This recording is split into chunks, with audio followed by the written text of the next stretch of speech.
I don't know that I could have predicted everything that we're seeing, but I could certainly, it's everything we're seeing in terms of the energetics of the system is consistent with what we're seeing now, and we also expect things to get more pronounced as we head into November, December, January, because the peak of El Nino. So I think what we're seeing is we're already warm, we're already higher than we've been, and on top of that we're getting this, what seems to be a really large, strong El Nino driving it. So in this case, natural variability or internal variability in the climate system is augmenting what's already there from global warming. Norman Loeb, we really have to hope the negotiators heading to the COP28 climate conference in Dubai later this month take these messages on board. And we're hoping next week's edition will be a bit more cheery, because producer El Hubba and Lyra and Peace were heading to South Africa for a BBC Science in Action special showcasing research in Cape Town. This is the BBC World Service. What are we reading for this month's World Book Club? I'm speaking with Chinese-British author Xiaolu Guo about her 2007 novel, A Concise Chinese-English Dictionary for Lovers. It was a strange novel for me to write, battling with narrative but also battling with language. World Book Club. Saturday at 12 GMT. Maknyako MSX Victoria Abena Bosumpima, which is to invite friends, loved ones, the Christian community to the celebration of life. This will take place on the 10th of November 2023. Church service will be held at the Elim Pentecostal Church, West Croydon, Stanley Road.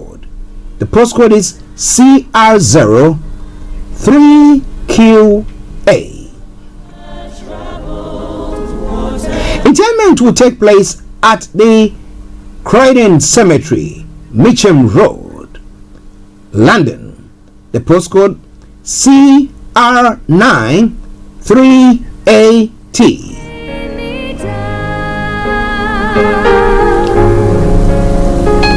A reception will follow, and that is from 3 p.m. at the Imperial Banqueting Hall, 31 Imperial Way, Croydon. The postcode once again CR04RR.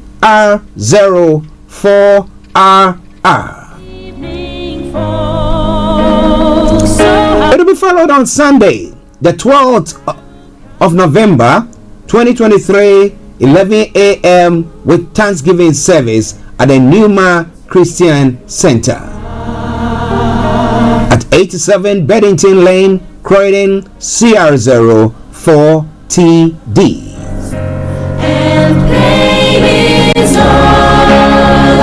The dress code for the funeral celebration is going to be black, but as for the Thanksgiving, it's going to be black and white. All friends and sympathizers are cordially invited. For more information, please contact Evelyn 075 5463 8421, Kojo 073 7592 8737, Sheila 079 83 58 1818. Come and mourn with us as we celebrate the lives of the late Apostle Mark Nyakun and Mrs. Victoria Abena Bosumpima. See you all there, and God bless you. See how they shine.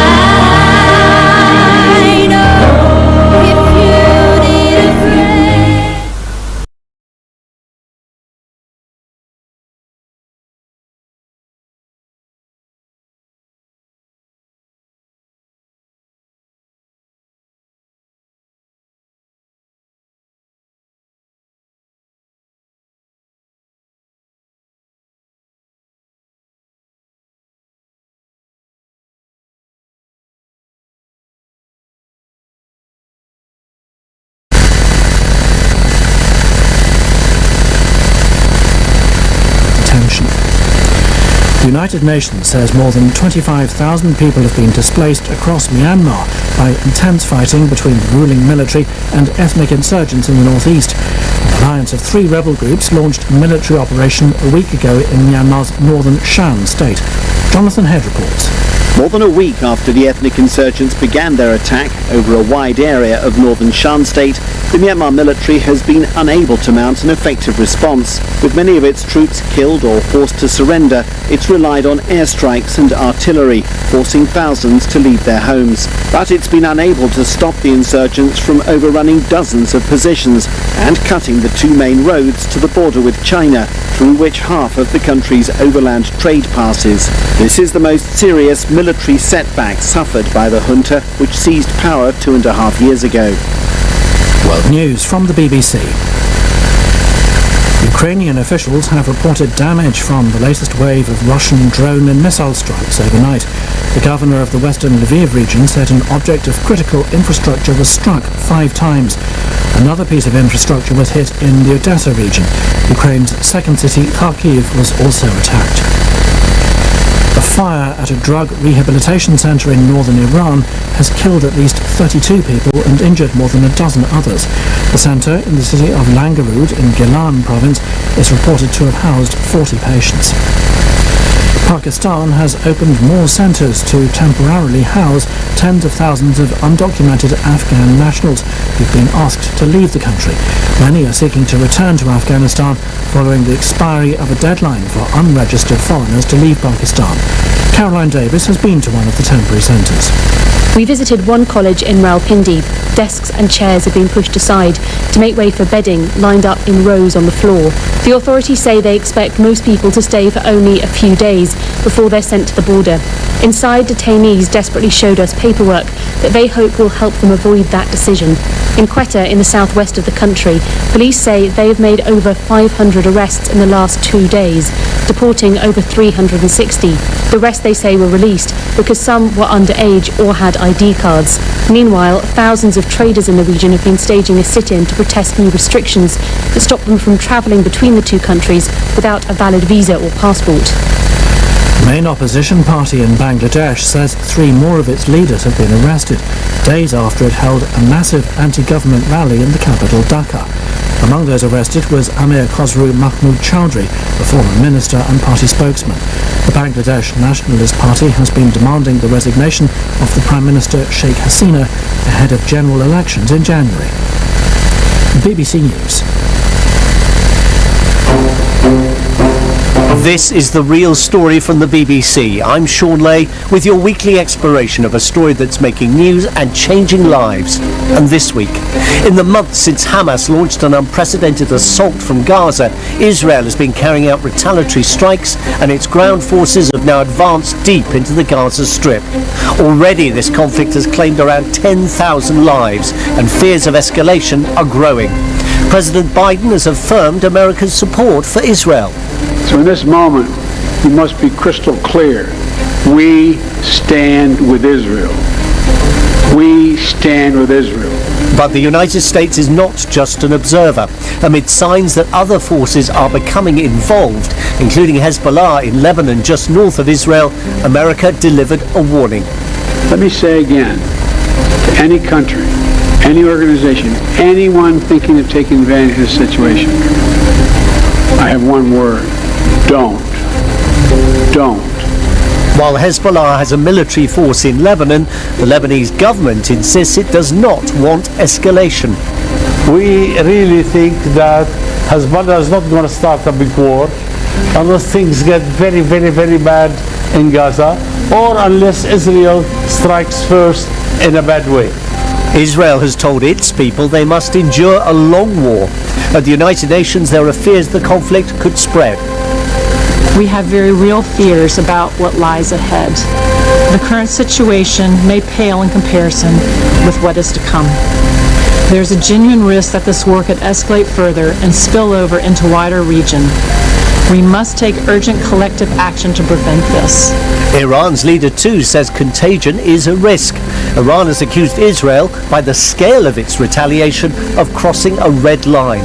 One analyst close to the government in Tehran says it's down to the United States to restrain Israel, or the battlefield could expand to Lebanon, Syria, Iraq and the Persian Gulf. If the war does expand to Iran and there's conflict between Iran and the United States, then all military bases and all those who are hosting those military bases will face the wrath of Iran, and that will destroy the global economy. All sides agree the situation is perilous. The risk of miscalculation is high. Is there a real danger of a wider war in the Middle East that could pull in Iran, the United States, and even Saudi Arabia? In this edition, we're looking forward to what the attacks by Hamas on Israel last month and Israel's response could lead to in the Middle East, and asking what diplomats and politicians in the region and beyond are doing to try to prevent the crisis from spreading. Joining me to try to do that today are the Real Story panel. Aaron David Miller, now a senior fellow at the Carnegie Endowment for International Peace, was in the US State Department from the late 1970s until the early 2000s. He served as advisor on the Middle East to 6 secretaries of state, spending much of his time on Arab-Israeli relations and the future of the Palestinians. He joins us from Washington, D.C. Meret Mabruk is Senior Fellow and Director of the Egypt and the Horn of Africa Programme at the Middle East Institute. That's a non-partisan think tank in Washington, D.C. And in London is Sanam Vakil, Director of the Middle East and North Africa Programme at the Chatham House think tank.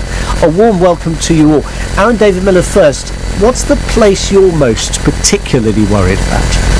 It's the Israeli-Lebanese front. The prospects of a serious escalation reminiscent of the summer of '06, except this time with much greater intensity and ferocity, could, either with intention or unintention, lead to an escalation that could ultimately draw the United States in and perhaps even Iran.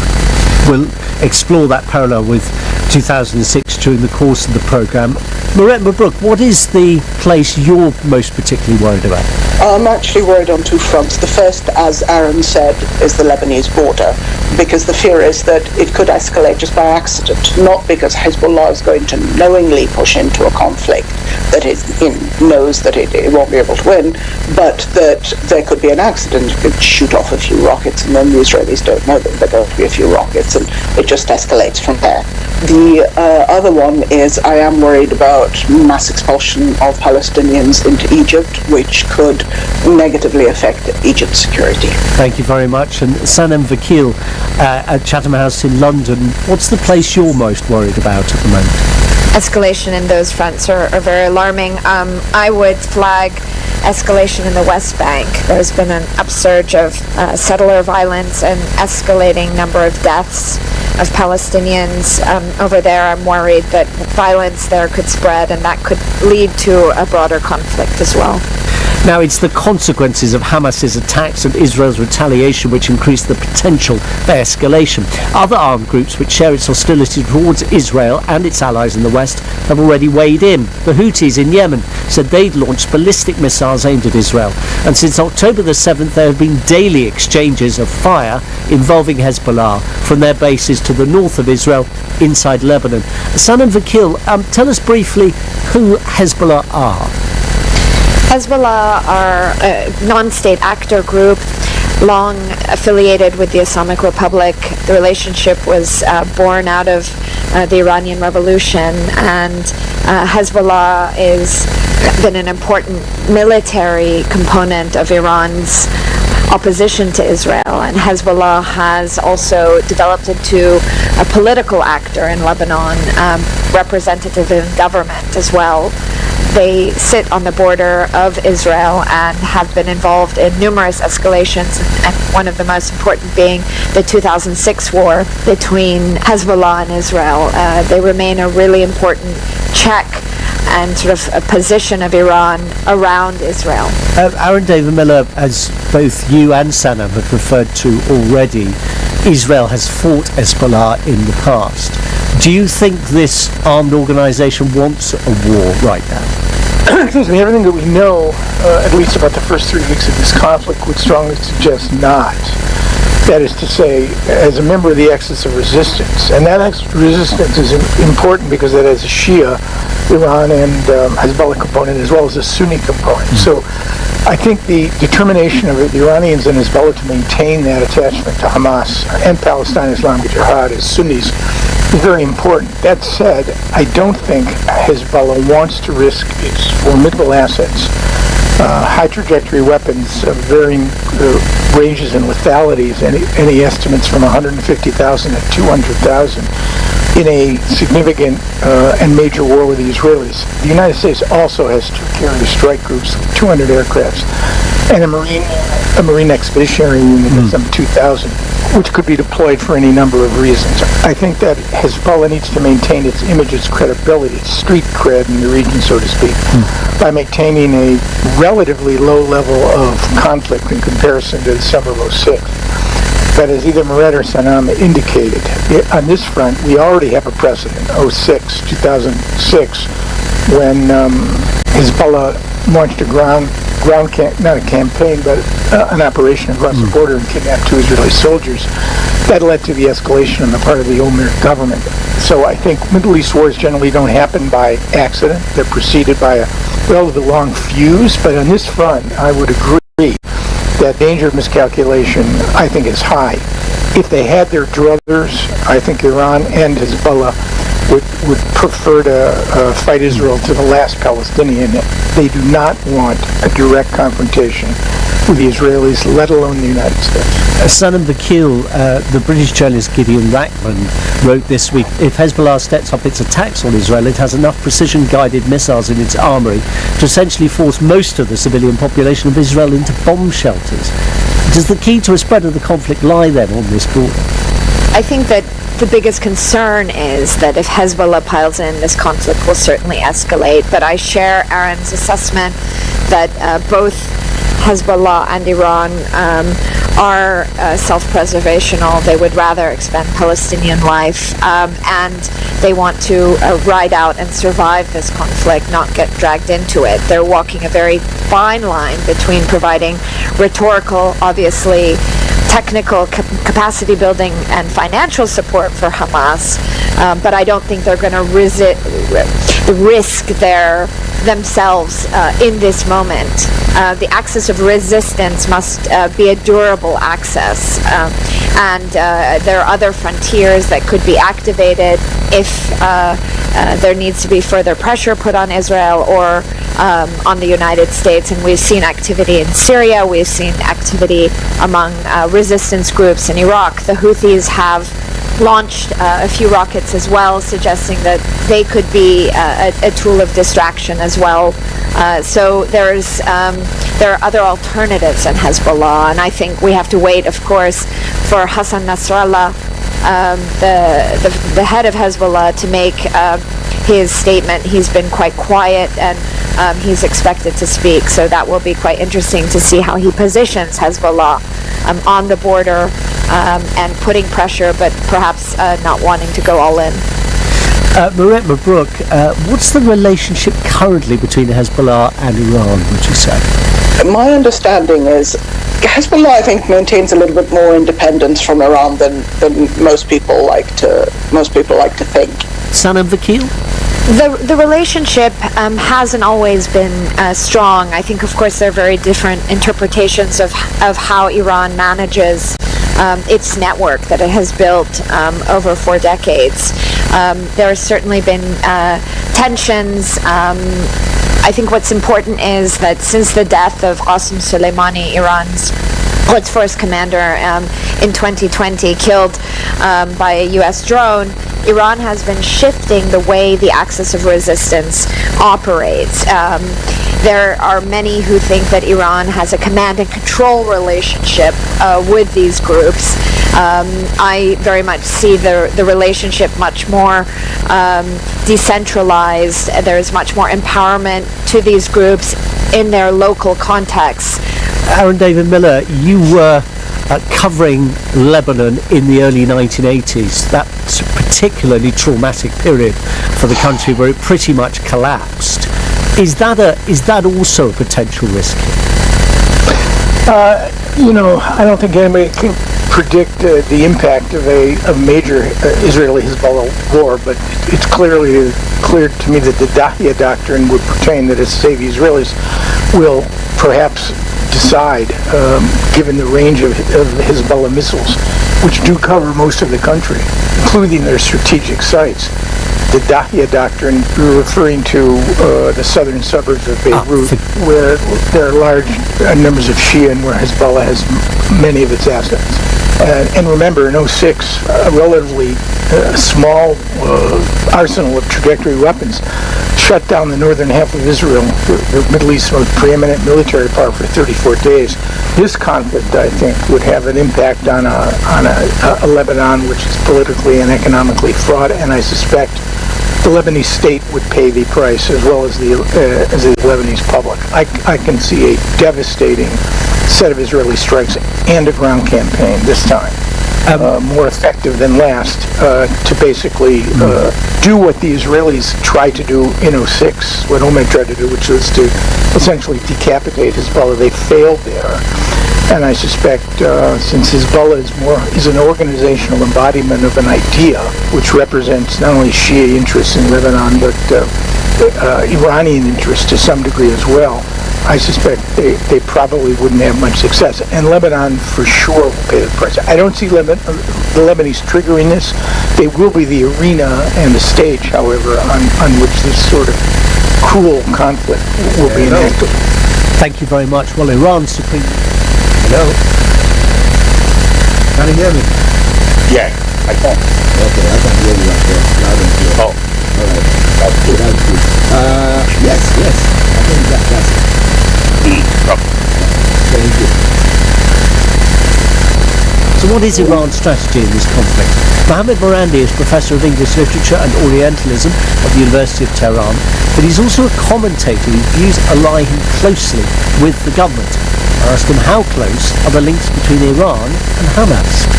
There is a closeness between Hamas and all resistance organizations in Palestine and the Iranians, just like there was a closeness between the ANC and Iran during the struggle against apartheid in South Africa. Back then, the ANC and Nelson Mandela both were considered to be terrorists by the United States.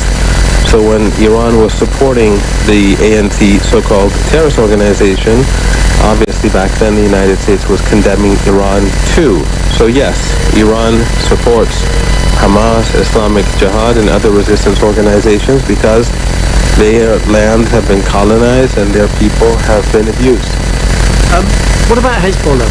Is Iran worried that it will be brought into this? I think there is concern in Tehran about the war continuing and the genocide in Gaza to increase in scope, and that if that happens, things will spiral out of control and it could undermine the security of the whole region. I know that people are already losing their lives, property is being damaged in southern Lebanon, but the Israeli regime is an aggressive regime. Remember that they invaded Lebanon in 1982 and took Beirut, the capital. And the West supported them, or they didn't stop them. They never condemned them. They never sanctioned them. So the people of Lebanon, including Hezbollah in particular, they know that the only way to stop further aggression is through strength. And so if the Israeli regime decides to escalate, Hezbollah, the resistance, Lebanon is prepared. And I think that the Israelis who cannot easily move into Gaza and who's already been punished a few times over the past few days for attempting to do so, Hezbollah is going to be much, much more painful for Tel Aviv.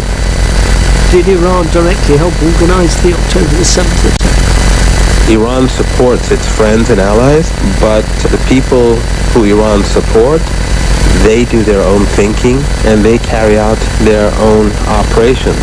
The attacks on October the 7th were a result of decades of genocide, ethnic cleansing, and colonization by the Israeli regime. And the Iranians, therefore, consider this to be a slave revolt. against an illegitimate and barbaric slave owner. Therefore, for the regime in Tel Aviv to complain is meaningless. They should not be in those lands. How does Tehran fear the violence currently occurring could spread around the region?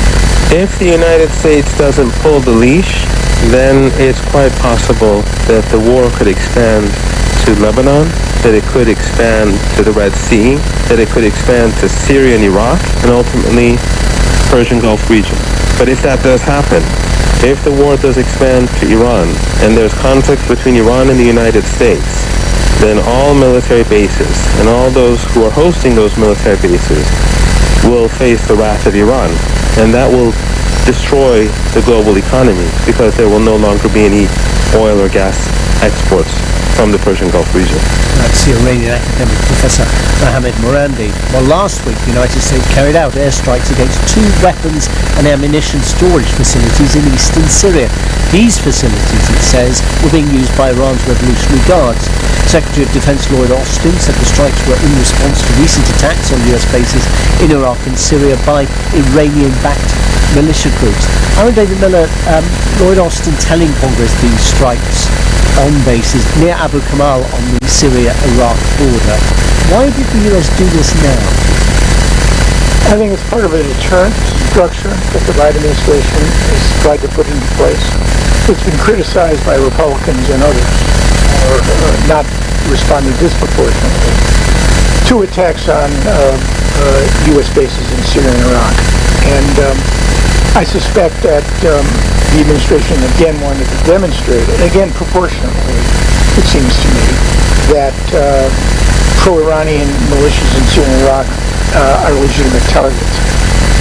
I won't get into this, discuss the professor's quote-unquote analysis, which frankly reads more to me like Iranian talking points. But he does make one point that's worth noting.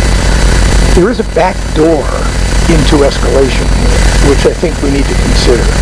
And that is an attack on American assets in Syria or Iraq that actually succeeds in causing not just minor injuries.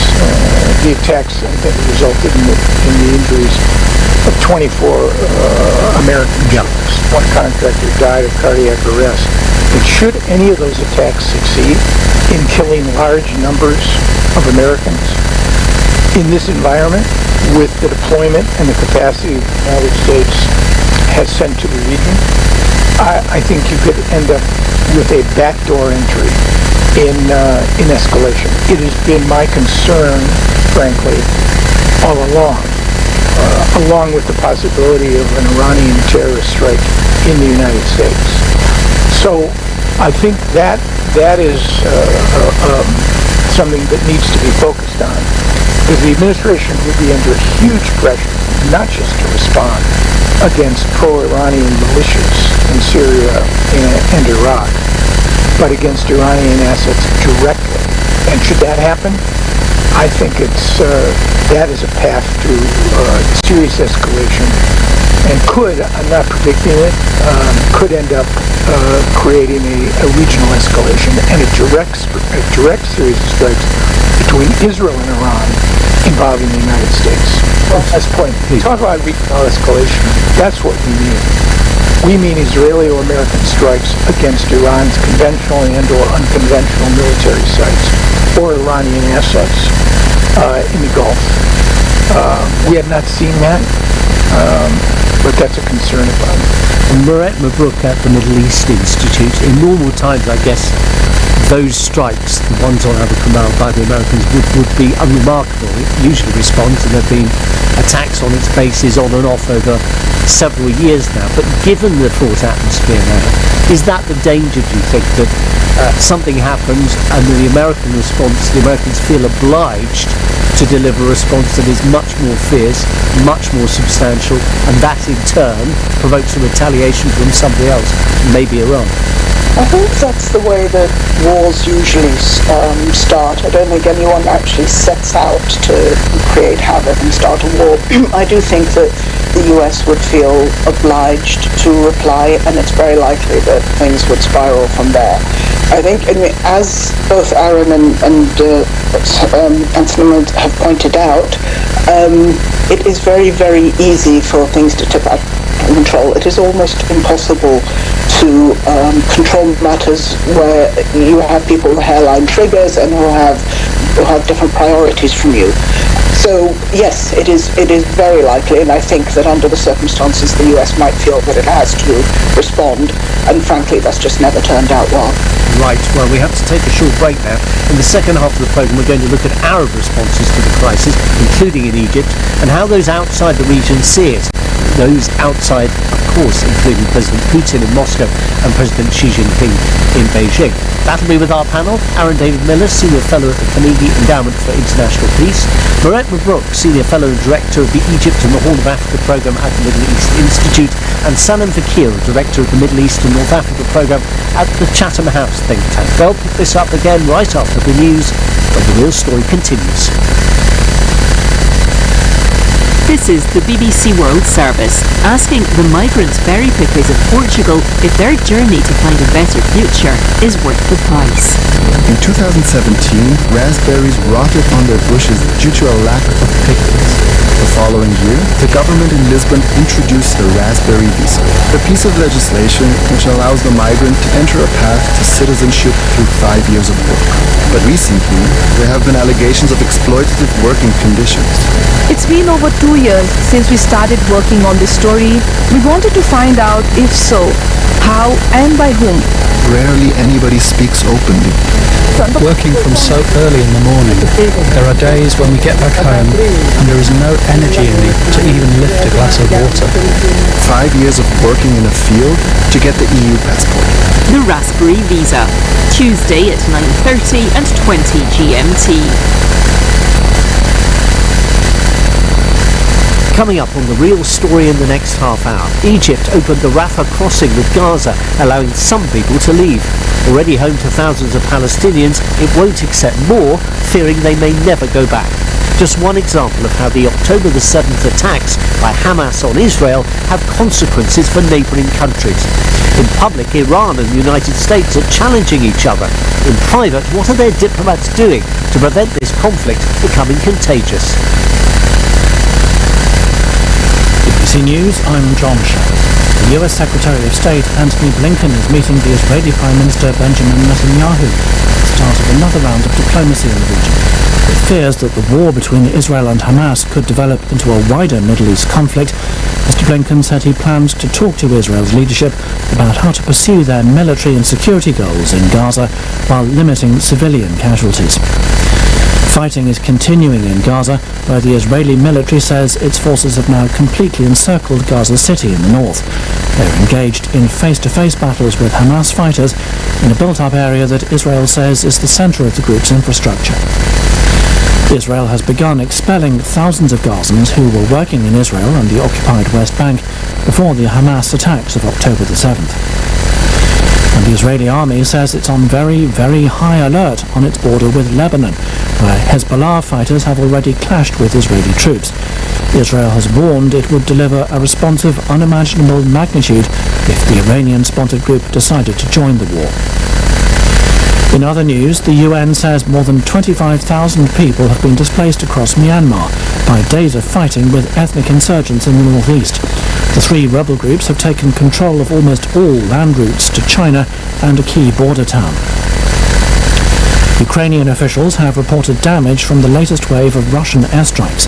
The governor of the western Lviv region said an object of critical infrastructure was struck 5 times, but didn't specify what it was. Another unspecified piece of infrastructure was hit in the Odessa region. And a fire at a drug rehabilitation centre in northern Iran has killed at least 32 people and injured more than a dozen others. The centre's manager and several others have been arrested. Iran lies on the drug trafficking route from Afghanistan to Europe. BBC News. You're listening to The Real Story from the BBC World Service.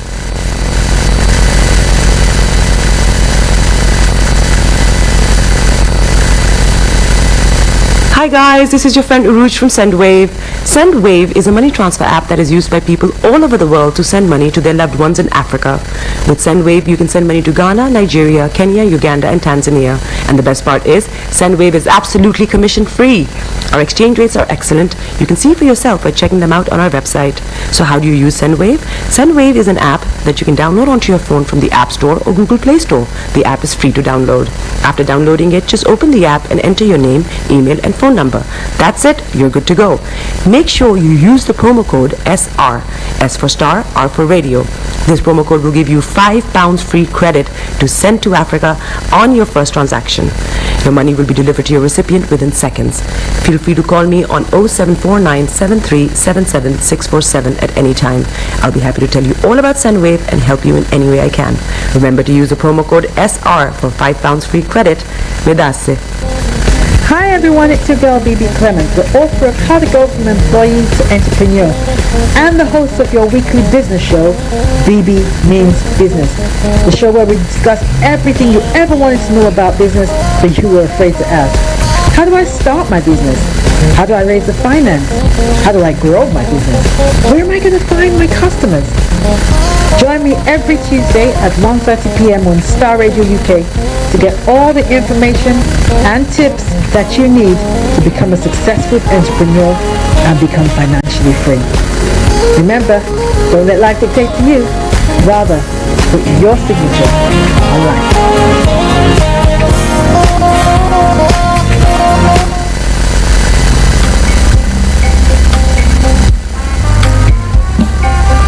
Are you looking for the fastest, reliable, and trustworthy door-to-door shipment company? Well, look no further. When was the last time your family received a shipment back in Ghana on time and in time? You are not sure? Well, Lamb Shippers, we pride ourselves with being the fastest, reliable, and trustworthy shippers you can use. You are assured of a prompt pickup anywhere in the UK by our personnel. They also make sure your items are well packaged to get to its destination in time. When it comes to door-to-door shipment, look no further.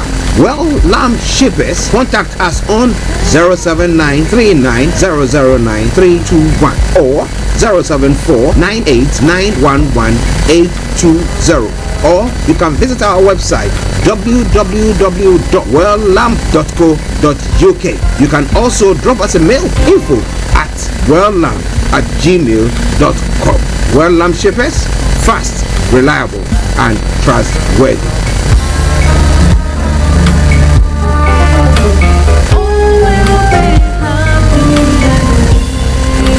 Hi there. Are you dreaming of owning your own house in Ghana? Then you will need a well-documented piece of land that is free from troubles. I highly recommend My Africa Property for any size of land that you will need. With My Africa Property, lands are available in Pram, Sopoli, Tohenia, Ogome, Dodoma, Winneba, and many other locations at affordable prices.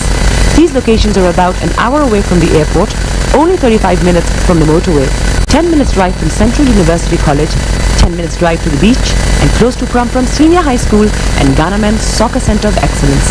For more details, visit our website www.myafricaproperty.com or call our UK office on 0208 123 2523. For our US and Canada offices, call us on +1 585 184 994145. You can also email us at ghana@myafricaproperty.com. Tune in to On Point here on Starr Radio UK with Empress Regina every Monday at 5 p.m. GMT. Looking forward to your company. Getting onto the property ladder has never been easy until now. Join us this and every Thursday from 7 p.m. to 8:30 p.m. live on the Property Hour Show on Starr Radio UK, where we talk to mortgage brokers, property developers, estate agents, landlord, tenant, property consultants on how to invest or get into the property business and make money. You can't afford to miss this. The Property Hour Show is your best source into the property industry. Hi guys, this is your friend Uruj from SendWave. SendWave is a money transfer app that is used by people all over the world to send money to their loved ones in Africa. With SendWave, you can send money to Ghana, Nigeria, Kenya, Uganda, and Tanzania. And the best part is, SendWave is absolutely commission-free. Our exchange rates are excellent. You can see for yourself by checking them out on our website. So how do you use SendWave? SendWave is an app that you can download onto your phone from the App Store or Google Play Store. The app is free to download. After downloading it, just open the app and enter your name, email, and phone number. That's it. You're good to go. Make sure you use the promo code SR. S for Starr, R for Radio. This promo code will give you £5 free credit to send to Africa on your first transaction. Your money will be delivered to your recipient within seconds. Feel free to call me on 0749-7377647 at any time. I'll be happy to tell you all about SendWave and help you in any way I can. Remember to use the promo code SR for £5 free credit. Grazie. Hi everyone, it's your girl BB Clemens, the author of How to Go from Employee to Entrepreneur and the host of your weekly business show, BB Means Business, the show where we discuss everything you ever wanted to know about business but you were afraid to ask. How do I start my business? How do I raise the finance? How do I grow my business? Where am I going to find my customers? Join me every Tuesday at 1:30 p.m. on Starr Radio UK to get all the information and tips that you need to become a successful entrepreneur and become financially free. Remember, don't let life dictate to you. Rather, put your signature on life.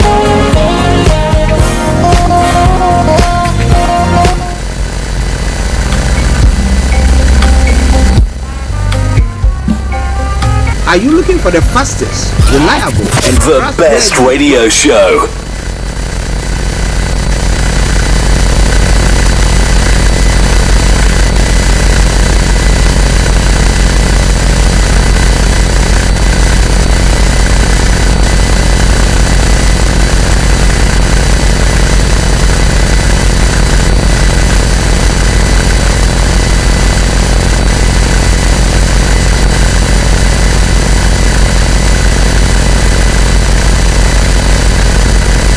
Broadcasting worldwide, online 24/7.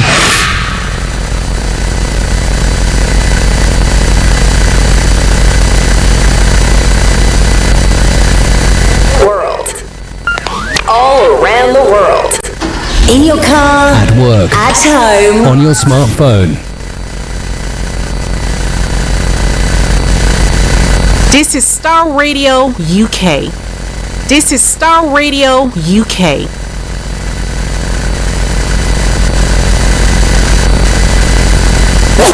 Broadcasting live online. Turn it on. Turn it up. Body is your man.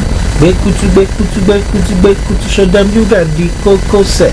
Ladies and gentlemen, it's your boy Harry Song, aka Mr. Songs. This is the Kingmaker, Baba for the girls. We're here. This is Starr Radio. Don't go nowhere. UK, London. We they call them London for home. We're here. We they call them London. And that's how you know. Just have fun and stay blessed. The coolest way to start your weekend.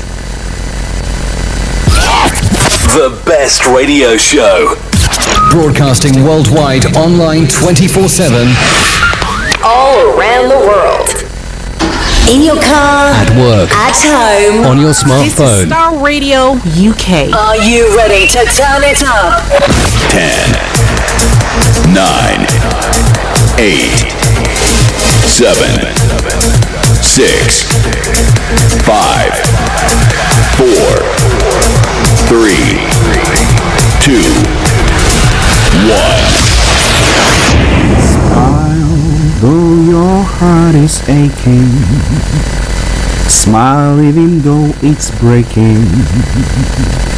When there are clouds in the sky, you get by. If you smile through your fear and sorrow, smile and maybe tomorrow you find that life is still worthwhile. If you just smile. Hey, this is Archie and you're listening to Starr Radio UK and The Morning Show.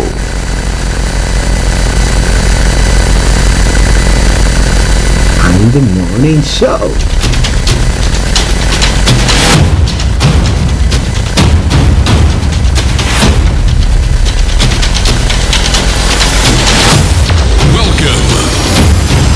This is Starr Radio. This is UK. Starr Radio UK. This is Starr Radio UK.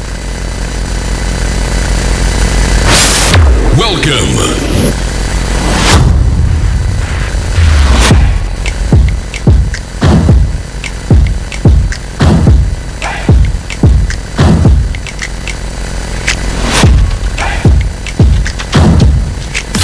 Broadcasting worldwide, online 24/7. Enlighten your day with Starr Radio.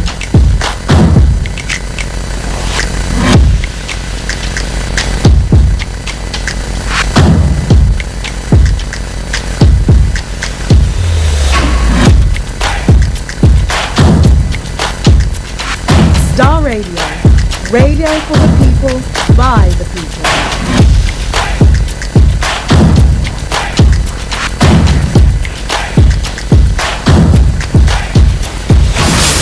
Welcome.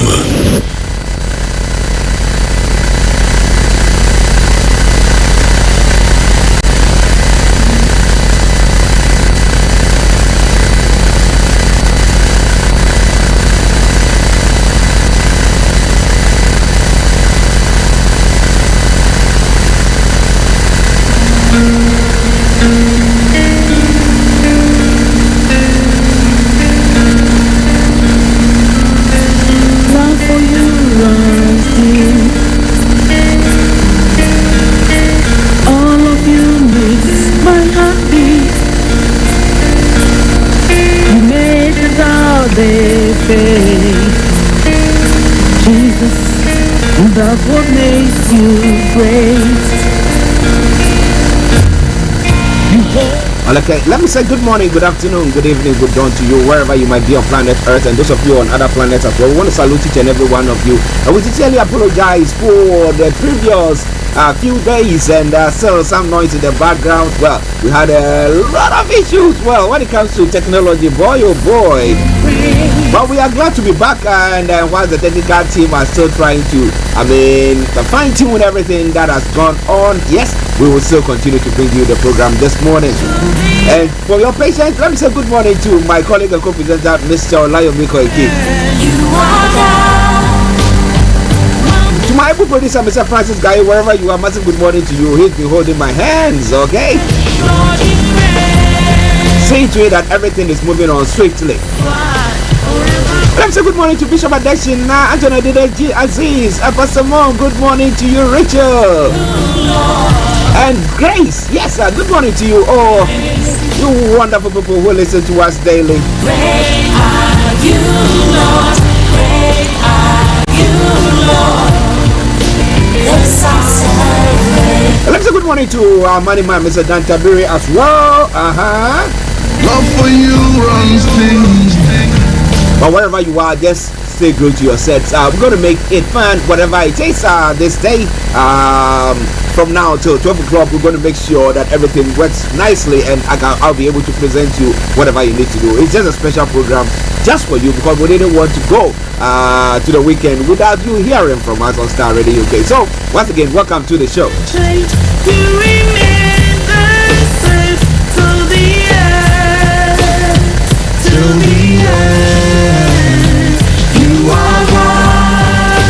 Today is the third day of November 2023.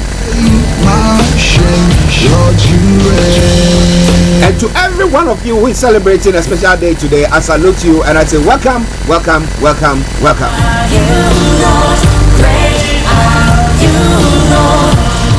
So I'll bring you the quote for the day, the weather forecast will follow suit, then the travel update as well. We'll move on from there to have a look at some of the stories making the runs across the globe. It's known as Global Trotting. Then exactly at 11 o'clock, we have the Olayomi Koiki who will be joining in to bring us all the updates that we've missed out from Nigeria as well. We continue from there, and then exactly at 11:30, the lines will be open for you to add your voice to the discussions. After the updates from Nigeria, we'll look at some of the other stories across the globe, and then at 12 o'clock, we'll bring the curtains down for the end of the program. So in that case, that's what's going to happen today. But I remain still yours sincerely, the one and only. This is the morning show with Archie. So share the broadcast with your friends and loved ones and invite them to like our pages as well, wherever you might be this morning. I hope that you will make it a good one for me and as well for you as well. Love for you runs deep. All of you makes my heart beat. Make a doubt. Okay, so on the quote of the day it says, yesterday is past, today is a fresh new start, a clean slate, the beginning of a new life. And of course, November is a clean slate for us. So we hope that whatever things that is going on, we'll be able to sort it out. If you don't give in, you don't throw in the towel, as I do like the song by Koiki Boham that says, broken pencil do right or still right. So wherever you are, welcome.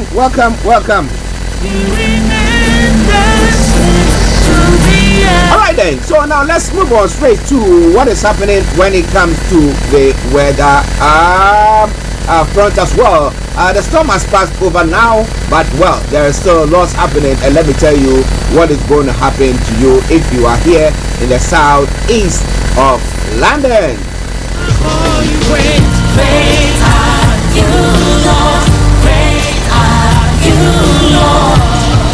Okay, so because of us in London and the southeast of England, this is how the weather is going to be for you. This afternoon we'll continue to see sunny spells, variable amounts of cloud, and a few isolated showers moving in from the northwest, staying breezy as well. And then tonight we'll continue to see clouds and all shower early. Skies become clear later, but this will be brief. The next frontal system will push increasing clouds and winds into the region by dawn. Now, top of the temperature is going to be 13 degrees, the lowest is going to be 5 degrees. Sunset is going to be at 16:31, sunrise tomorrow morning 06:57 hours. For Saturday, a mixture of sunshine and cloud and sunshine there. Top of the temperature 13, the lowest 7 degrees. And Sunday, it's going to be cloudy, no rain there, 13 and then 7 there. You are one who took my pain, took away my shame.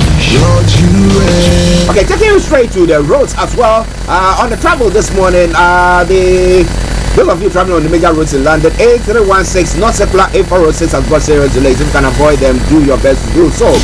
And on the underground as well, Elizabeth Line has got severe delays, Jubilee Line minor delays. The London River bus are still having reduced service on the Woolwich Ferry. That aside, all the others are running a good service. London Cable Car is running a good service there as well. And that brings us straight to the final segment of the travel update. That is the National Rail. On the National Rail this morning, C2C, I'm mentioning the ones that are in good service because most of them are not. C2C, Chiltern Railways, Great Northern, Island Line, Southwestern Railway, Southeastern and West Midlands trains have got good service. Due to the rains yesterday, that storm, so lots of the rail networks are not working. Alright then, so let me say thank you very much for joining in. We will go straight to the Global Trotting, a quick one from there, and then we'll have Mr. Olayomi Koiki joining in. But when we come to what is happening in Nigeria, reps reallocate 5 billion naira yacht votes. Okay, Navy clears Tinubu. We're going to be looking at that as well. It's quite interesting. Why have the reps done that? I'll be telling you more about that as the program unfolds. But it's all coming away from Starr Radio UK. In other stories, Tinubu to APC ensure his free conduct of off-season Buba polls in Imo, Kogi, and Bayelsa. Well, he doesn't want to go to the courts again. A CBN assures Nigerians of sufficient cash supply, advises against panic withdrawals again.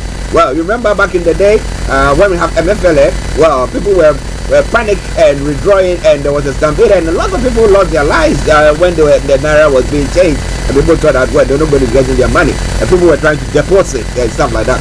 Now we can approve funds for maintenance of National Mosque and Christian Center as well. It's all coming away from Starr Radio. They are Tinubu's boys. Atiku tackles PDP governors for mediating in Wike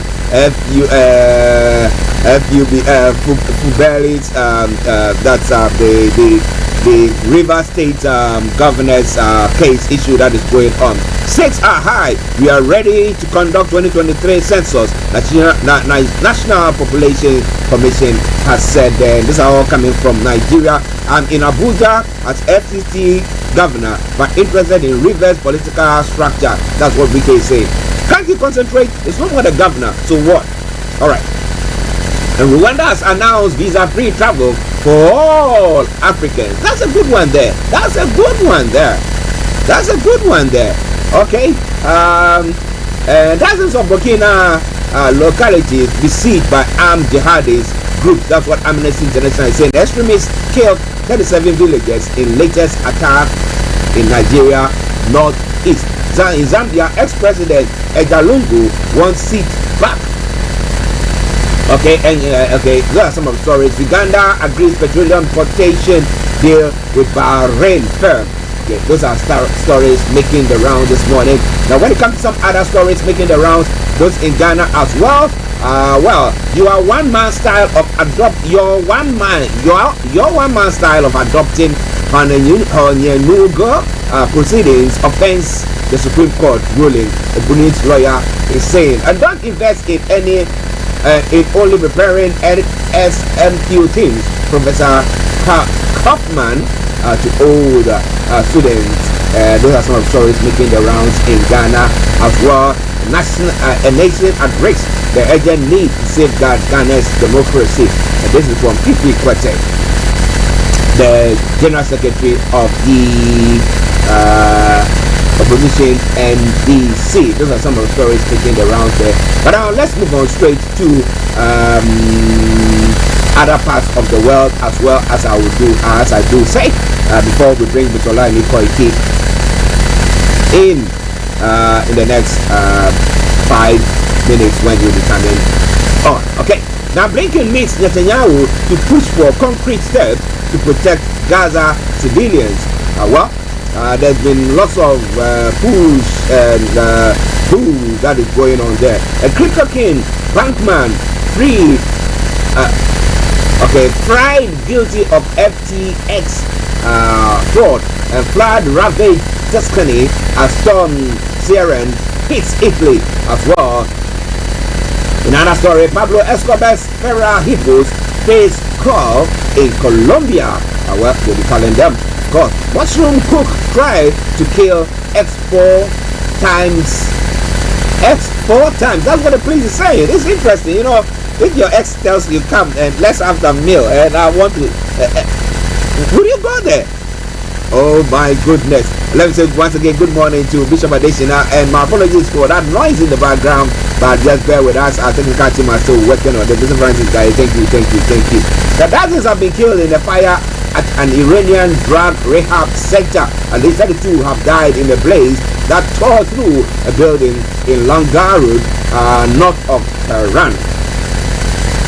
Well, so coming your way from Starr Radio UK. In the UK front as well, I've killed before, said Lawrence, suspect in second attack. Matthew White named his earlier victim as Stephen as he tried to stab a black man. Now, some Syrian eases, but flood warnings remain. The storm brought high winds and torrential rainfall to large parts of the UK on Thursday. And in other stories, nearly 100 British nationals on list to leave Gaza as well. And then family relief as surgeon makes it out of Gaza. Okay, I don't know that the Scottish leader, Scottish First Minister, as whether his in-laws have been able to leave the place. Now, Elon Musk tells Rishi Sunak AI will put an end to work. The Prime Minister and the tech billionaire sat down together to talk tech education and killer robots as well. There are some of the stories making the rounds in pioneering cesarean in medics. Well, pioneering cancer stopping up during a cesarean. Now, 4 women have had a landmark 2-in-1 operation to reduce the inherited risk of ovarian cancer. Royal Bond advancement in technology. What about that? We would like the the AI to be doing all those things for us so that we can chill. But what do you think about all that? Let's enjoy this music while we wait for Olayomi to join in wherever you might be. But stay tuned, don't you go away. It is Starr Radio UK. It is your favorite African and Caribbean radio station in London. This is from Christopher Martin. It says the goodness of God. That is what has this far, right? Enjoy it. I'll be with you.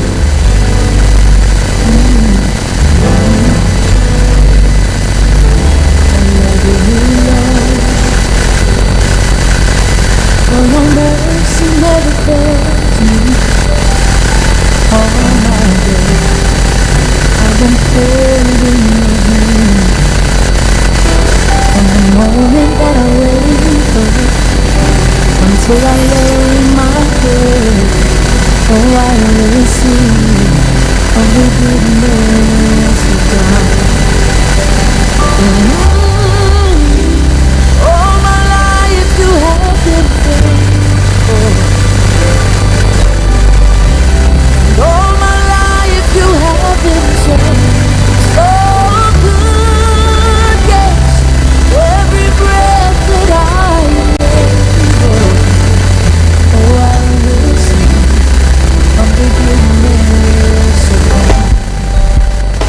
You know I love your voice. Oh, you have led me through the fire in darkness and night. You are close like no other. You know I've known you as a father. You know I've known you as a friend. And I have lived the goodness of God. This is Starr Radio UK.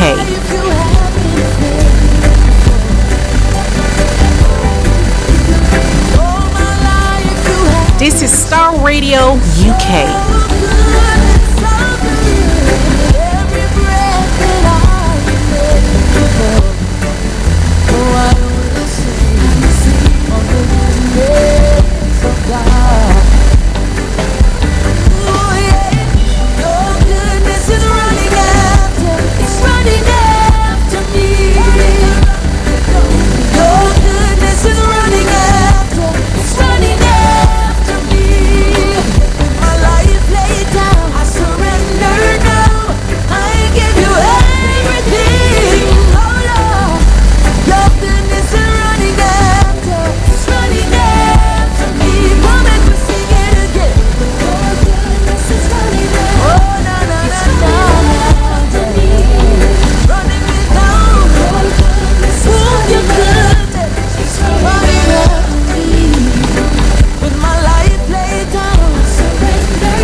UK. Are you ready to turn it up? Are you ready to turn it up? Broadcasting worldwide, online 24/7.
Yes, Star Radio UK, your favorite African and Caribbean radio station in London, bringing the time now to 3 minutes past the top of the hour, and it is the Friday edition of the morning show. My apologies, sincere apologies for the noise in the background.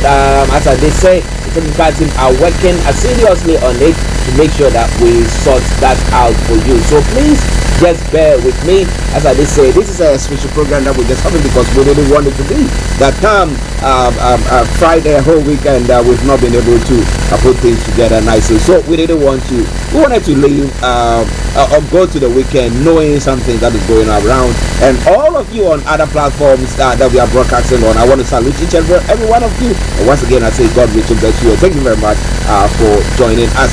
Bishop Adesina says, Global Association of the Northern Nigeria threatened to stop food trade supply to the southern Nigeria and ask Yoruba people to return to their region as well. Wow! Is that what is really happening there?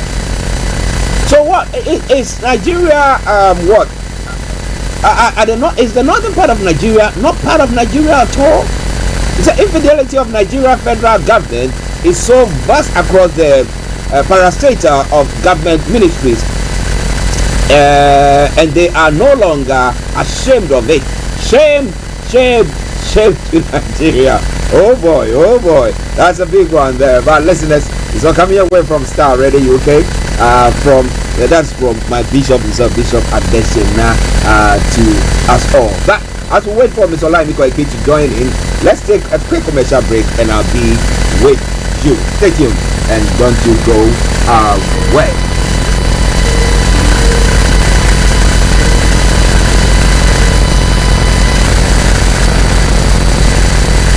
Okay, I think I might have to just take Olayomi because we are pressed with time this morning, so I'll just go straight to Mr. Olayomi Koiki. Oh my goodness. Where's my Francis? Okay, he doesn't know. The thing has happened.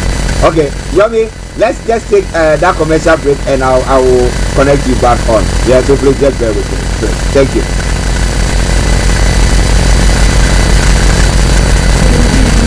The family, friends, and loved ones of Apostle Maknyako and Mrs. Victoria Abena Bosunkima wishes to invite friends, loved ones, the Christian community to the celebration of life. This will take place on the 10th of November 2023.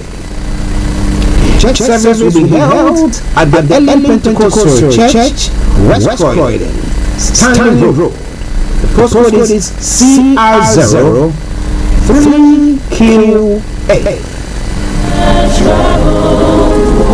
It will take place at the Croydon Cemetery, Mitcham Road, London. The postcode CR9 3AT.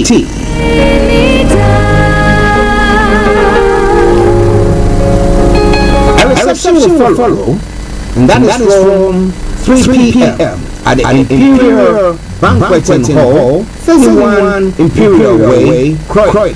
The postcode once again CR04RR. It will be followed on Sunday, the 12th of November 2023, 11 a.m. with Thanksgiving service at the Numa Christian Center at 87 Beddington Lane, Croydon, CR04TD.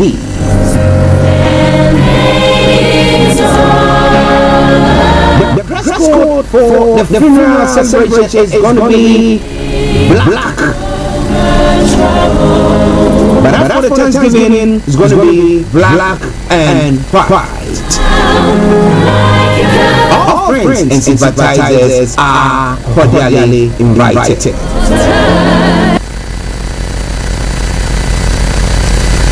Okay, listeners, Starr Radio UK, your favorite African and Caribbean radio station in London. I'm bringing the time now to 8 minutes past the top of the hour, and it's time for us to bring you all the update that's making the rounds from Nigeria this morning. And let me see whether Yomi can hear me. Yomi, can you hear me? Loud and clear. Good morning to you. Good morning to you. I can see you and I can hear you as well. How are you doing, and how is the family as well? Well, apart from the rain in the last 48 hours, the family is doing very well. We had to get the well put out yesterday. There's no excuse for education in UK because if the children doesn't attend school, if the school hasn't confirmed no school, then you might be getting a phone call just before 9 a.m. to confirm why your daughter or your son is not in the school premises. So apart from that, we're doing very well, but it's good to have that weekend. Looking at the window, it's a little more drier, much better. But I was with my mom just about 72 hours as well, and looking at some of the news from the up north, the businesses that have been affected badly, with the weather. It shows that we can't do anything with the weather, but we can only just pray that the weather continue to favor humanity. Yes, listeners, that's some of the things that have happened here. And Yomi is doing well, and I'm doing well as well, by the grace of God. So we are all doing well. And we thank God, well, maybe you're also doing well, aren't you? Well, we say on this platform, Nigeria has not happened to you, may it not happen to you as well. But interesting, well, there are lots of issues going on. Mr. Badesina is so upset about some of them. But let's move on because of our time. Let's reallocate 5 billion. Yeah. Vote. Maybe clears Tinubu. Can you throw a bit of light on that? I saw it. I was like, well, have they bought a presidential yacht? Or what exactly is it? Yeah. Well, it's been a marathon of back-to-back between the presidency and likewise the Senate or the House, and the reason for that is there was a 5 billion that was meant to be used to buy or purchase yacht, but it seems that Nigerians have now become checking and cross-checking everything, especially after the election has been concluded. It's now time to face the governance of the nation. The country is going in through a lot, security-wise and other areas as well. But what we can say is that reps have now decided, after the cry out of Nigerians, that rather than use the 5 billion that has been included, to purchase a yacht, that has now been added to the student loan, which has then make it to 10 billion naira. According to the Senate that okays a 17.5 billion yacht air fleet, reps have approved what we call 546 billion defense budget. Defense of a country is very, very expensive. It is not something that any country takes lightly. You just have to look at what China is spending when it comes to the defense, what the Americans are spending and the countries around the world. Whether Nigeria has that or not, the question is the government needs to spend to protect Nigerians against all kind of atrocity, especially with the criminal terrorists that are operating in Nigeria. So the National Assembly yesterday did approve a new 2.18 trillion 2023 supplementary appropriation bill that was forwarded by President Bola Tinubu. Out of that is where the 5 billion was allocated for the yacht. The presidency says that the yacht is needed by the Navy, and Nigerians started asking questions. How do the Navy going to need a yacht? Because what we understand by yacht is a kind of an exclusive, paid by billionaires around the world, to move from point A to B. Maybe, some say, maybe the president's son wanted to be using that, to move around. Because why? The president himself says, I do not need my son to be sneaking in during the Federal Executive Council. For the benefit of those that are in UK, imagine Rishi Sunak's children sneaking in while they are having the cabinet meeting. Well, this one, it only happens in Africa, But again, I mean, has the previous president, had a yacht at all? Have they been riding in a yacht? Is there a presidential yacht? We don't have one. Maybe that was why they were thinking of having one, but it seems that backfires, just as a lot of things have been backfiring since the president came on board. But like you said, the Senate approved the $5 billion for the presidential yacht in that budget, but the House of Representatives, after the crowd, decided to cancel that allocation, added it to the student loan, and increasing the budget to $10 billion. My concern is, I hope that $10 billion doesn't get swallowed by snake, monkey, the shadow. Well, things do happen, doesn't they? Don't they? So, well, we'll be following it very, very closely. Our listeners, Starr Radio UK, Mr. Olayomi Koiki, and not the studios. I'm actually here in the South Studios. And let me say it once again, I sincerely apologize for the noise in the background. There's a bit of a noise in the background. The technical team, Mr. Francis Dai, is trying to work on it for us. So please just bear with us while we continue to do so. But let's move on because we are pressed with time. Today, as we did say that we are doing, we didn't want to go to the weekend without having a chat with you. I'm in Abuja as FCT governor, but interested in Rivers political practice. Wike is saying. Now, Wike, we know his stance. He was with the PDP because he didn't get a chance to become the running mate of Atiku. He decided to go cross carpet. He has been given the position as a minister for the federal FCT. So why is he trying to involve himself in issues going on in the River State? Yeah. Well, Wike is not new to the politics. I mean, I read through a bit of his background, and he started as a councillor. You might say that he has probably maybe paid, the price, in the politics of Nigeria today. From councillor to so many positions, eventually becoming the governor 2 times. And River State is just like Lagos State. River has a lot of money. And that means that whoever becomes the governor, you are going to be controlling a huge amount of resources that will be coming through as well. And for the benefit of those that doesn't know, Wike is the one with the hat there on the left-hand side, and the new governor is the one on the right. This week we've not been on air for a few days, and that literally means that we've lost, some of the conversation that took place. The House of Reps in River State was born out of it, and the reason for that is, it seems that the loyalists to Wike were ready to impeach the new governor.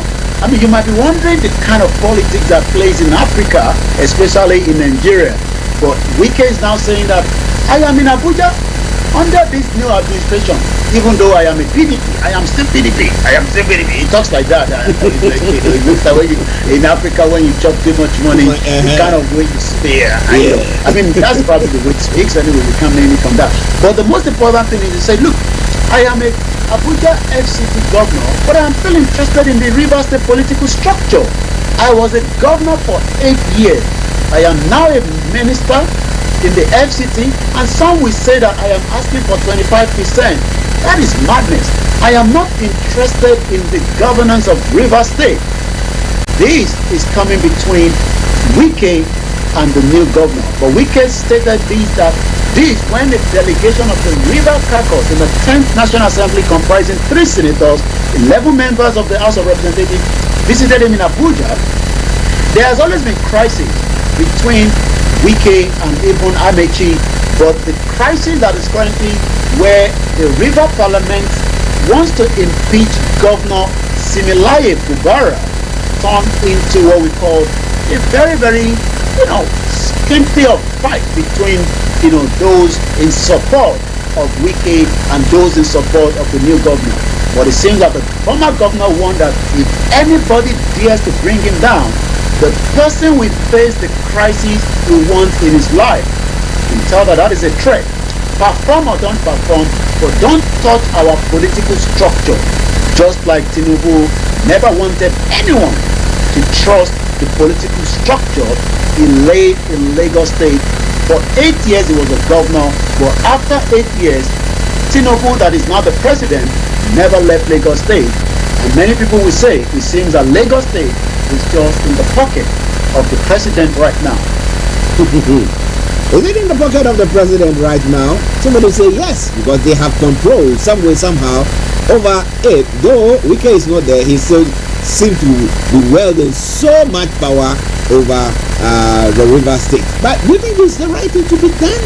Listeners, it is on Star Radio UK. It is your favorite African and Caribbean radio station in London. Let's move on to one other story. Now, we had Emefiele. I don't know whether he's been given bail. He's been bailed. I'm not sure about that. But now, with a new governor, he is also, because people are now trooping to the banks trying to withdraw their cash. And the central bank governor has come out to say there is no panic, there is a lot of money in the bank, but people don't mind. They are still going on. Yomi, tell us more about that. Well, money is needed. The naira is dancing kokoma this morning because £1 goes to 1,400 this morning. And the dollar also goes to almost $1 to literally about almost $1,000. So you can tell that Nigerians are feeling the pinch. Even the diaspora that might think that they have the extra, you might also realize that inflation is on the ground as well. So looking at the Nigerians, I know that the new CBN of Nigeria, they're trying to bring out some new changes, which is coming up into effect, in the next few days. But like you said, the naira, according to the CBN says, naira gains as the CBN pays back 6.7 billion forex backlog. That is a huge amount of money. We need to keep paying those money so that the country can stabilize. For those that think that the country can still. The CBN now moves to restore investors' confidence as they began to clearance of the forex forward backlog. But the question that you ask is, do we have enough naira? Emefiele told us that changing the money, the colored money that was brought out. I can't see the colored money anymore, but it seems that that was done according to Emefiele, so that politicians will not use this, the money that they kept in their houses and in their warehouse, to bribe Nigerians. But the current CBN governor, Cardoso, says we have enough naira and we have enough, so there's no need for you to panic. As we speak right now, the Central Bank of Nigeria said yesterday that it has enough naira to meet the cash that is need of the banking public. According to the Apex Bank, was reacting to allegation of scarcity of cash at the deposit money banks DMB and the automated teller machine ATM. This statement was put out by the Director of Corporate Communication, Dr. Isa Abdulmumini. In Abuja yesterday, the capital city, the CBN attributed the situation to panic withdrawals by banks, customers, and large withdrawals by some banks from the CBN branches.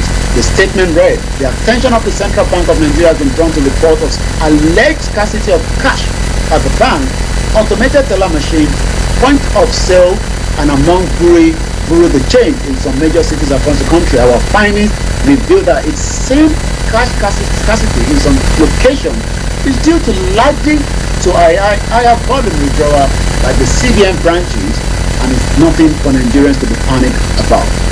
Okay, if there's nothing for Nigerians to panic about, let's see how will the people react to it. Listeners, it's Starr Radio Go. But Emefiele space, how far has it gone and where is he? Is he still under the incarceration of the DSS?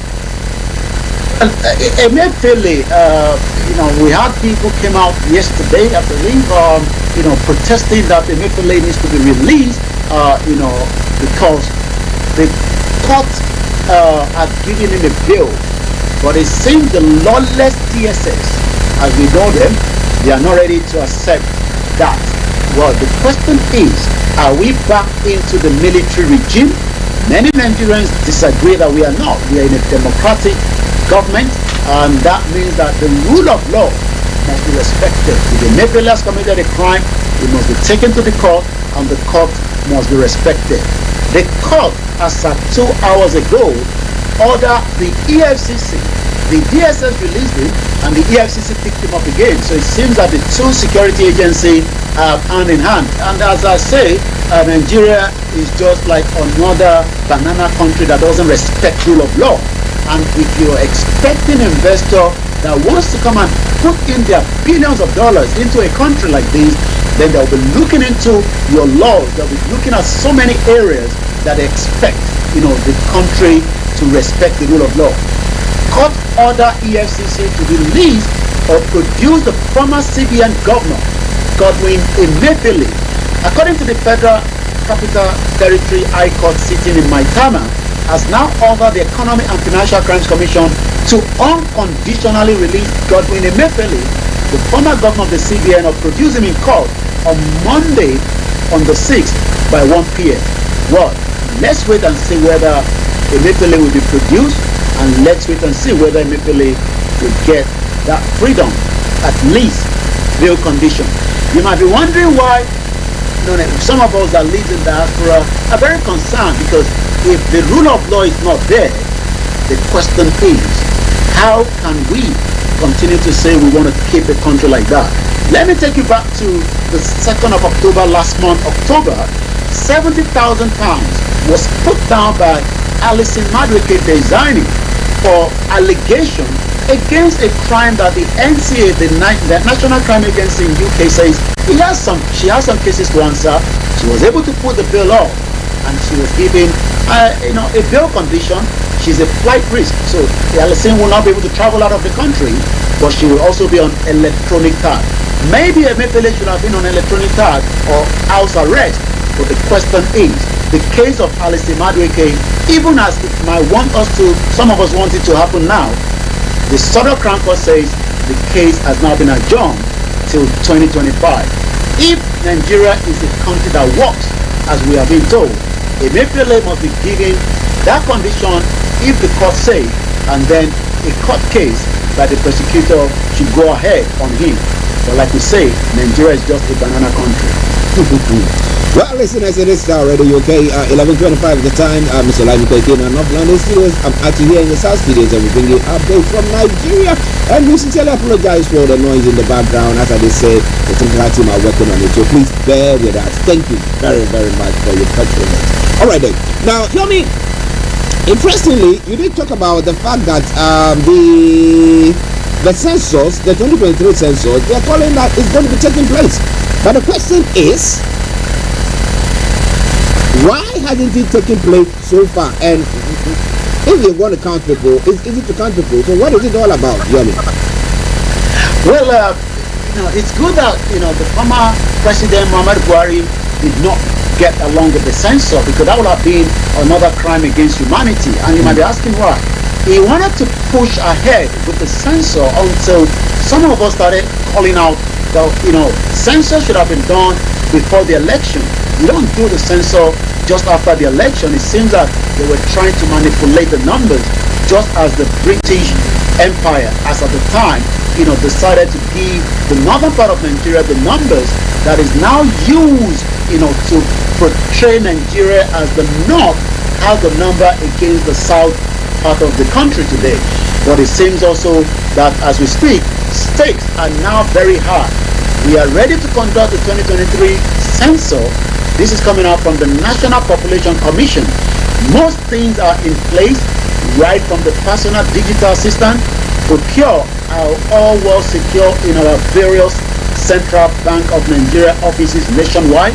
The National Population Commission has told the nation's political leaders that they are high risk if Nigeria fails to conduct the postponed 2023 national census, citing bugging, demographics, economic, political, health implications, including the also insecurity.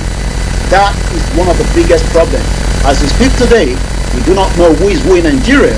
In as much as we have a lot of data that have been captured, the question is, can the MPC chair of NASA, Kara, assure the commission that 200 billion on the items is in readiness for the national census and the materials will be available for scrutiny? I hope it's not going to end up being like the INEC situation.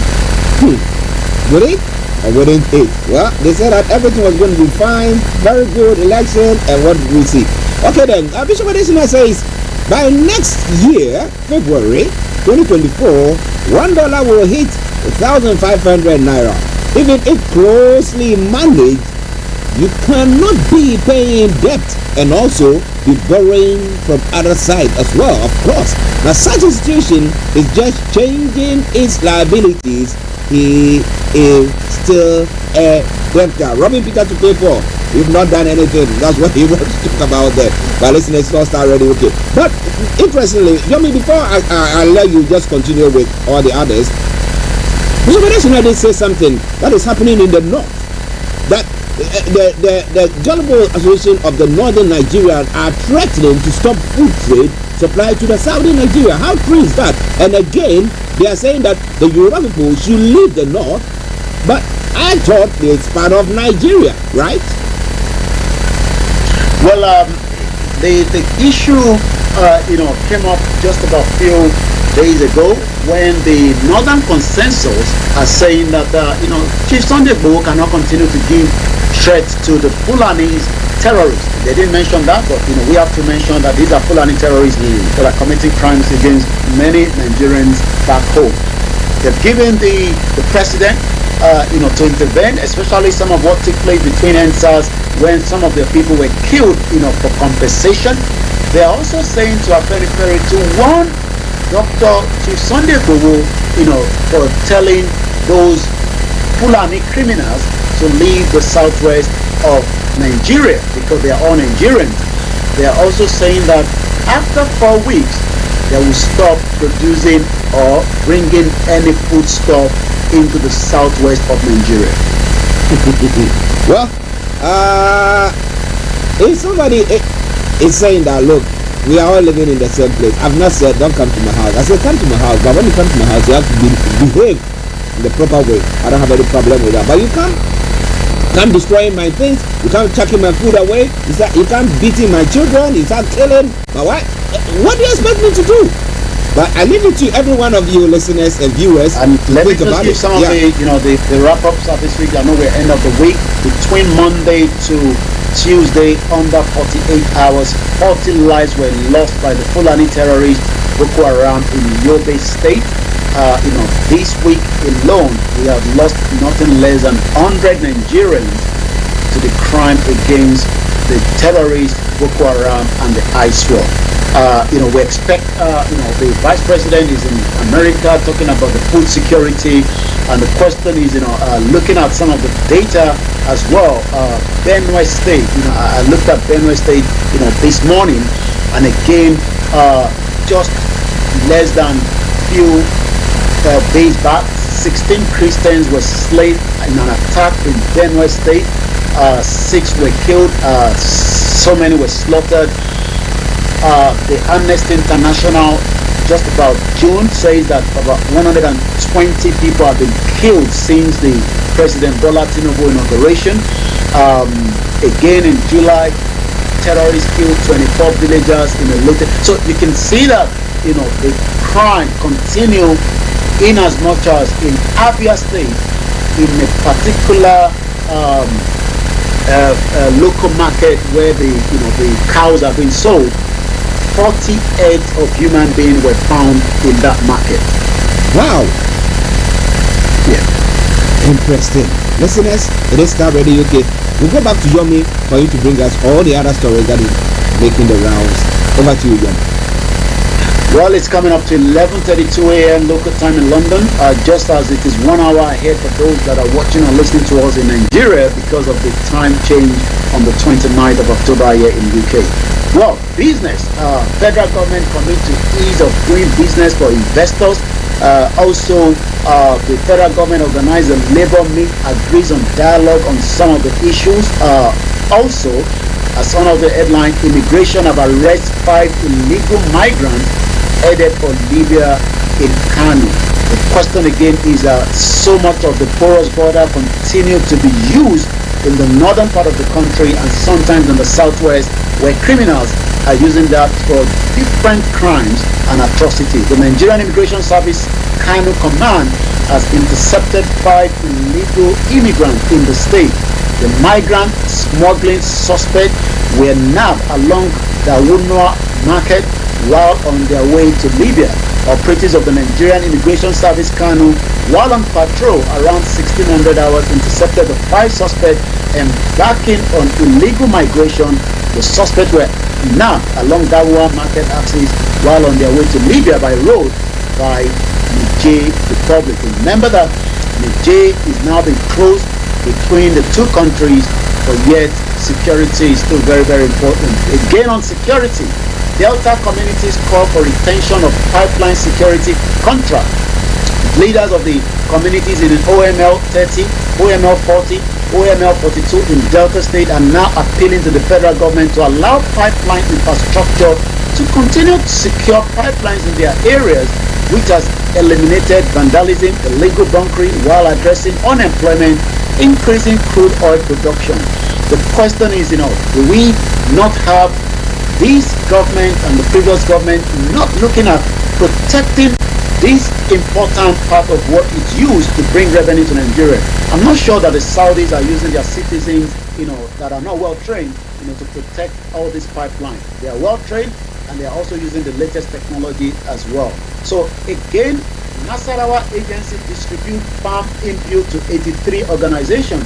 This happened in the north as against the southwest, where some of the farmers are struggling, and that is why the Northern Consensus Nigeria say that we will stop bringing the food, but they are not saying why on the other side in the north, the food is not being destroyed by the same terrorists that are committing crime on the ground as well. Inland Waterways Agency called for more support. Water is very, very important in any country. If you let the waterways to be taken away from you or to be used by different, security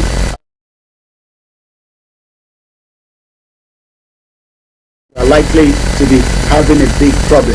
The National Inland Waterways Authority has now appealed again to the federal government to strengthen its commitment to the waterway sector to significantly boost the economy, emphasizing that the potential in the blue economy is enormous if properly announced. This is coming from the managing director of NIWA, George Mokalu, stated this when he hosted members of the House of Representatives on fact-finding visit to the agency.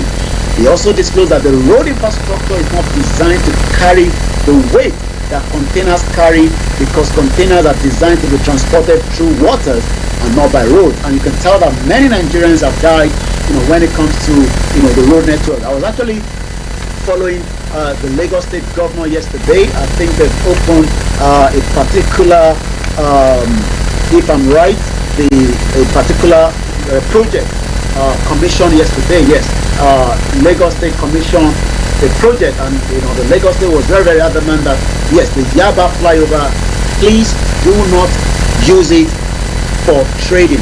Sanwo-Olu commissioned the Yaba flyover and is warning against trading on the bridge. With the Yaba flyover, seamless travel from Jibo to Juelegba, Dejuosho to Muritala Mohammed Way and beyond becomes a reality. More to come with Ikeja along Oyigbo, Mushin flyover.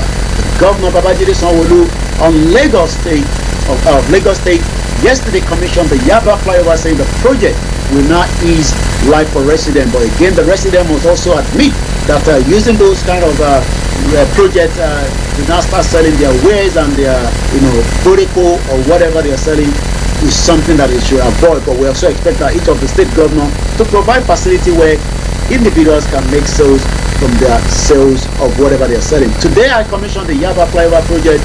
It is part of a vital part of Lagos Red Line Rail project. This modern transportation system is set to transform Lagos, simplify resident lives, save time on the road, and most important, boost the GDP. Sanwo-Olu Road on his X account after the event. So we're going to be monitoring more of that as well. Let's take you straight to some of the other news, and then we'll go straight to what is happening on the social media. As we go into the weekend, it is also election fever this month, and that literally means that INEC will need more money. According to the INEC chairman, Yakubu is defending the commission 18 billion naira supplementary budget. Many Nigerians will still like to know how the ones that were used during the 2023 election has been funded, but maybe they are waiting until after the whole election. Koiki State is going into an election. I believe Imo State as well is going into election. And like the government in exile of the Biafran government says, the 9th to 11th is also a complete total lockdown for those in the southeast part. But INEC has defended the supplementary budget of 18 billion naira at the National Assembly, largely aimed at addressing the issue of staff welfare and allowances as well. 11:38 Star Radio UK. Another headline: President Bola Tinubu appoints Aisha Rimi that has been indicted for defrauding Lagos State of 3 billion naira. Wow. Aisha Rimi, recently appointed as the CEO of the Nigerian Investment Promotion Commission, NIP, by President Bola Tinubu, has been previously indicted by the Economy and Financial Crimes Commission, EFCC, over the alleged diversion of Lagos State government funds to the tune of 3 billion.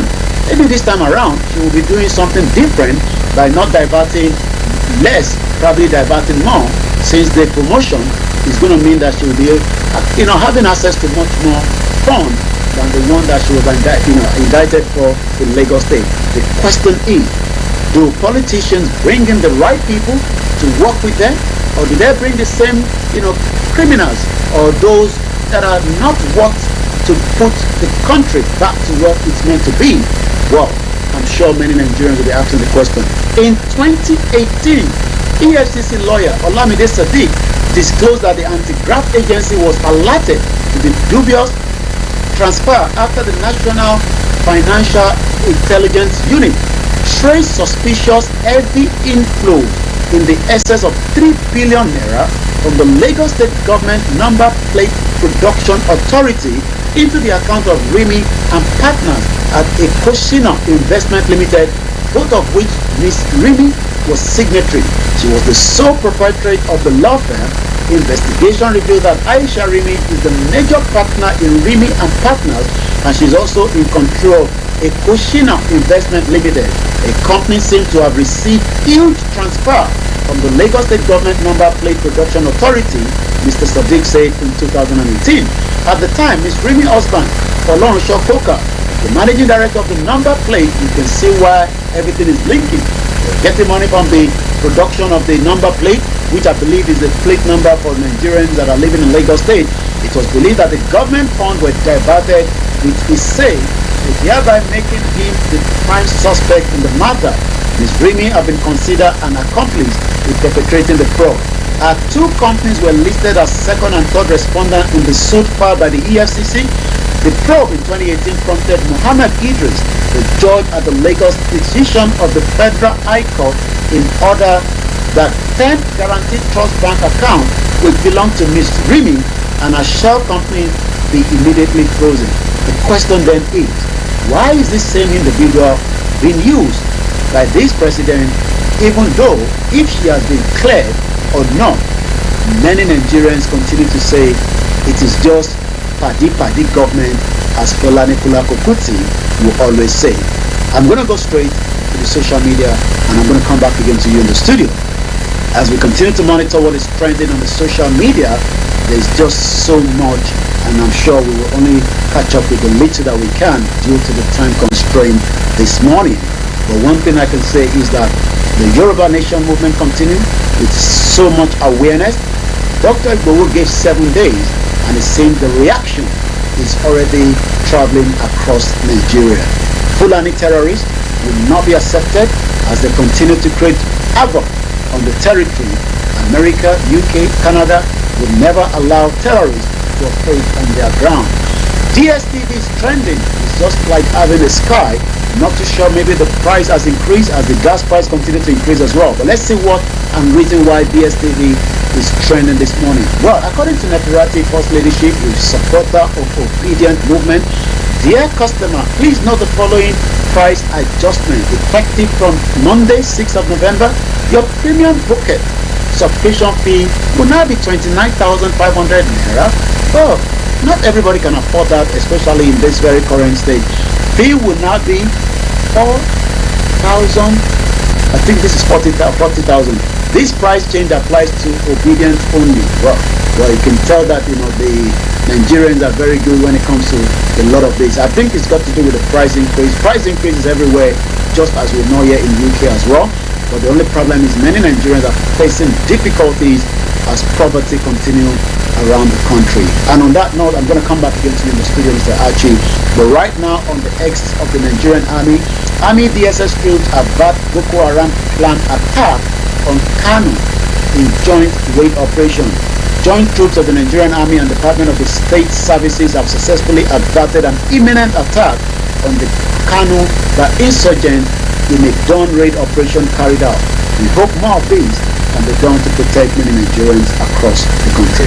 Well, listeners, it is Starr Radio UK. It is your favorite African Caribbean radio station in London. The time now 17 minutes to so live you all that you need to know.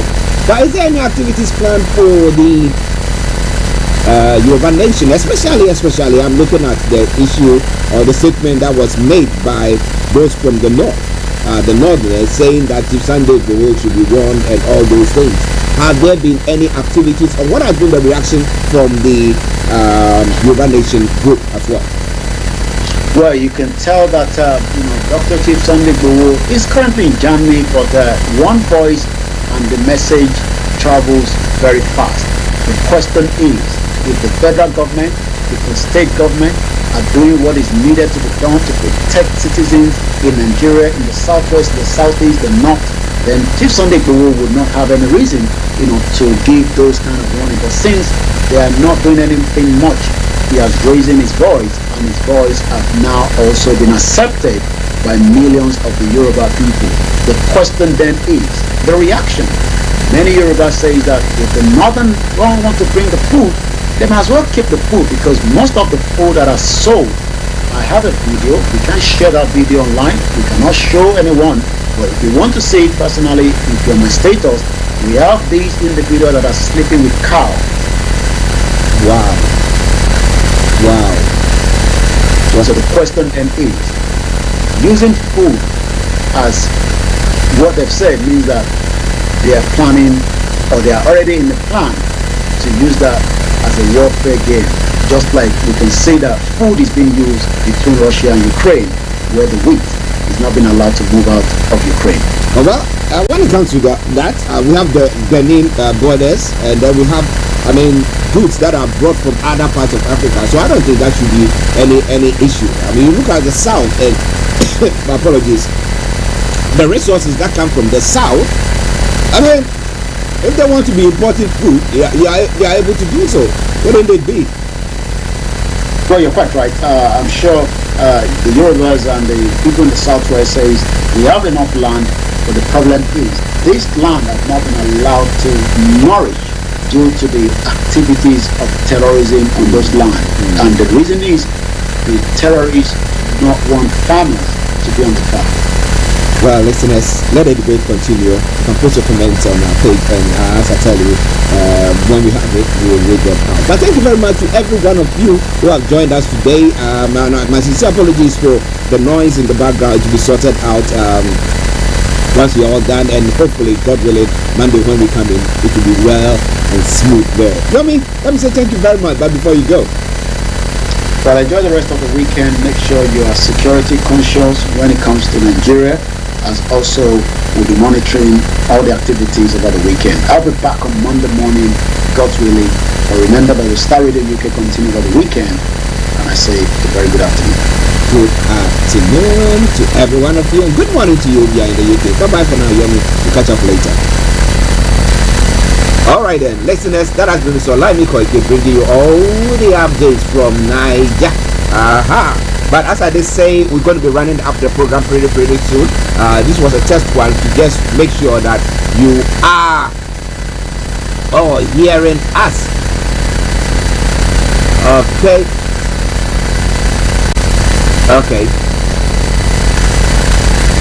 Interesting. But I think Yomi had was hearing everything. Alright then.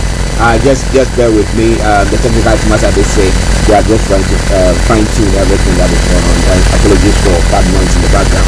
But as I've got only about 30 minutes to run up the program, let me quickly take you global reporting and bring you details of some of the stories that have made the rounds this morning. Okay, now when it comes to other parts of the African continent, Burkina Faso repatriates 14 military trainees trained in Cote d'Ivoire. Why? Oh my goodness. Okay. It says that Burkina Faso has decided to repatriate 14 military trainees undergoing training in Cote d'Ivoire, according to a memo from Burkina Faso army staff consulted by the AFP on Thursday, in a new sign of tensions between the two neighboring countries. Now, Burkina Faso military trainees undergoing training in the Republic of Cote d'Ivoire will be en route to Burkina Faso, says a note from the Chief of Staff of the Burkina Faso Armed Forces, Colonel Major Celestine Simpore. Attached to this message dated October 24 is a list of the names of the 14 Burkina Faso trainees. All students between the 6th and final grades are the École Militaire Préparatoire Technique, that's EMPT, in Bengaville, a town near Abidjan. Okay, so tensions are risen to that extent that, well, the Burkina Faso are calling for these individuals who are being trained to be brought back. Why? Are they of the view that these people could be brainwashed to come back to their state to go and be doing all sorts? What do you think about all that? It's what coming away from Starr Radio UK. One other story and then we'll move on.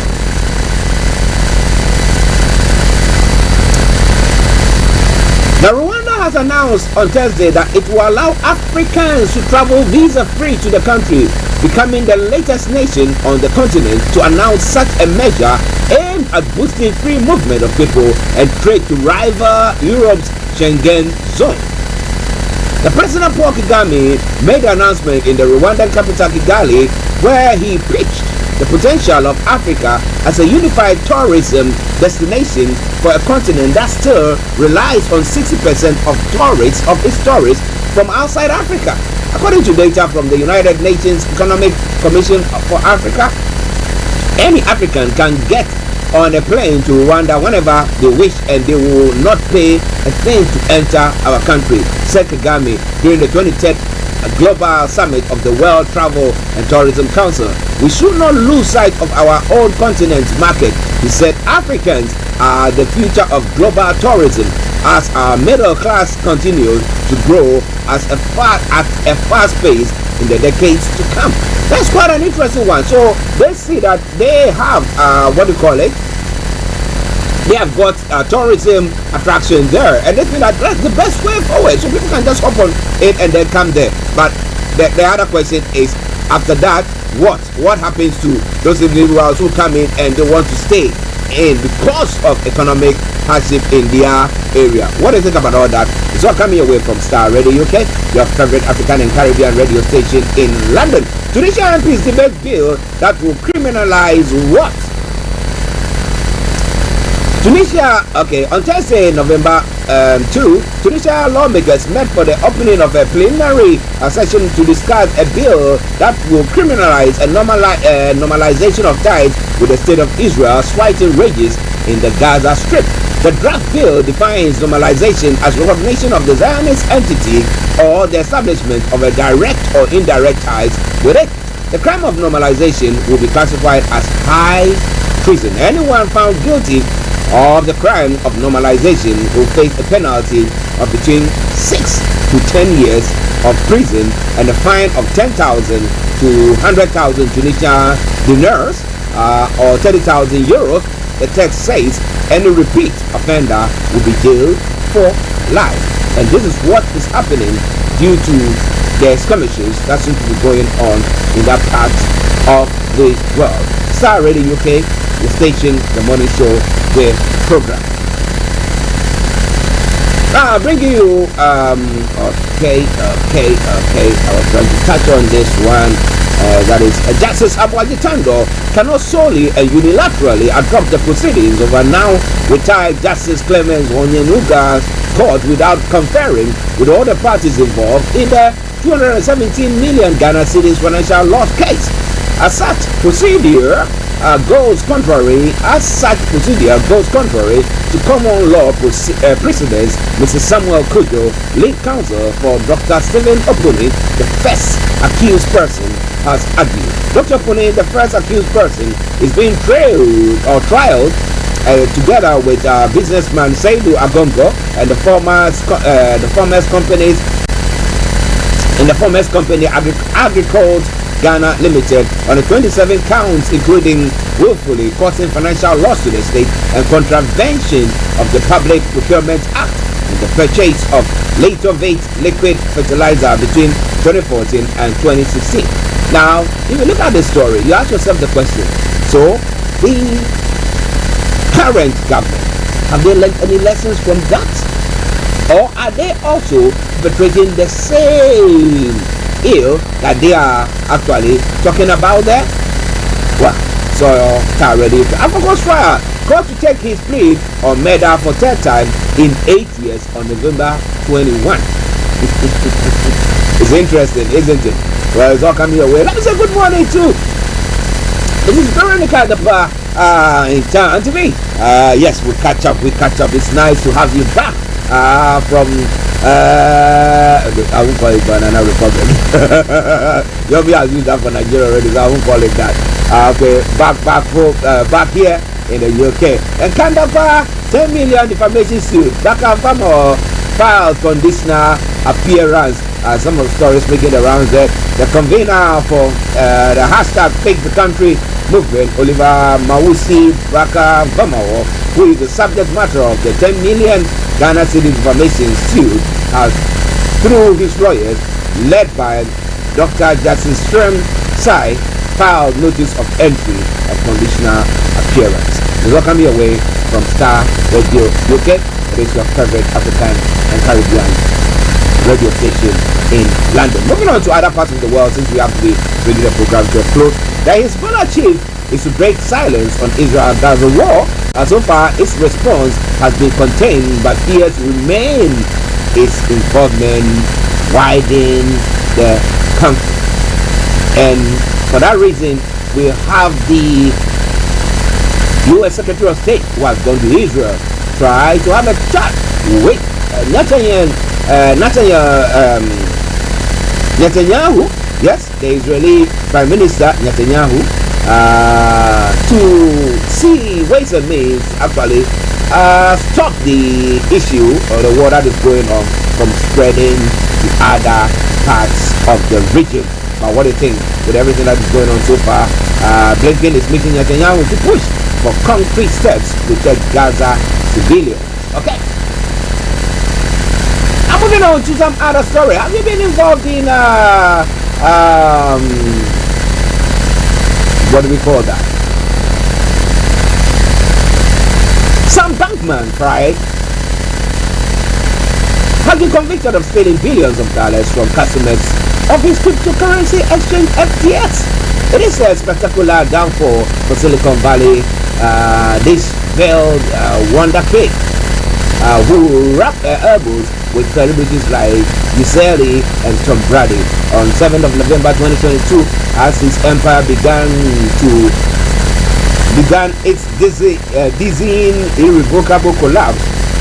Bankman-Fried did what he always did. He weighed the odds.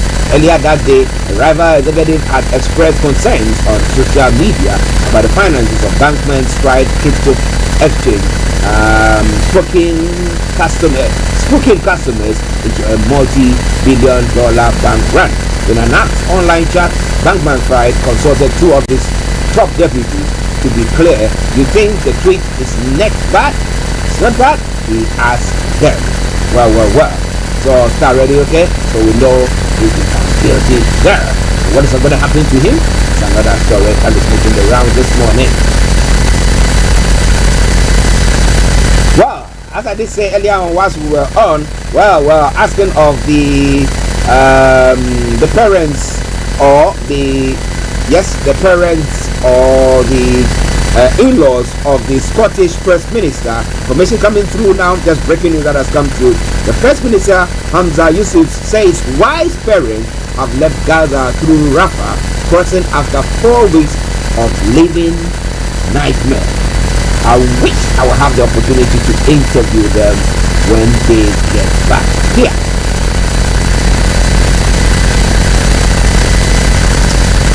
Well, Trump's son studying the contrast in court showdown. It's one of the stories making the round, but as I did say, we actually virtually ran out of time for my technical team making it over. So, one final story and then we go away and let's celebrate this. 4 women giving birth to by cesarean have had surgery to cut their risk of ovarian cancer at the same time. In what doctors say it's a documented first. The pioneering 2-in-1 operation at a London hospital all went well. Experts say it is not a decision to be taken lightly, as removing the ovaries put a woman into early menopause. Now, doing the surgery at the time of cesarean delivery also risked greater blood loss due to the physical changes that occur during pregnancy. However, it can avoid an anxious wait for a standard cancer risk to reducing operations to remove the fallopian tubes and ovaries, which is usually a standalone procedure. Professor Adam Rosenthal, who performed the procedure at the University College London Hospital, said the type of simultaneous surgery has not previously been reported in a medical journal. The results are published in the latest edition of Obstetrics and Gynae Journal. Okay, so we say a good one there. My listeners and viewers, wherever you might be, this is where I bring the program to a close for today. And let me express my sincere appreciation to all of you who stayed on, although the noise in the background was not friendly at all, but you still stayed on, and I can tell you the technical team are all ready to work on that for us all. But in that case, let me say thank you very much to every one of you. We're going to be ending the program with a tune from Wuta Afriye, and it says Country Pop. Enjoy it. When the song ends and you don't hear from me, you mean one and only Archie saying, have a wonderful weekend, and as we saw on this platform, bye-bye. Man say fix the color, then the fool say fix yourself.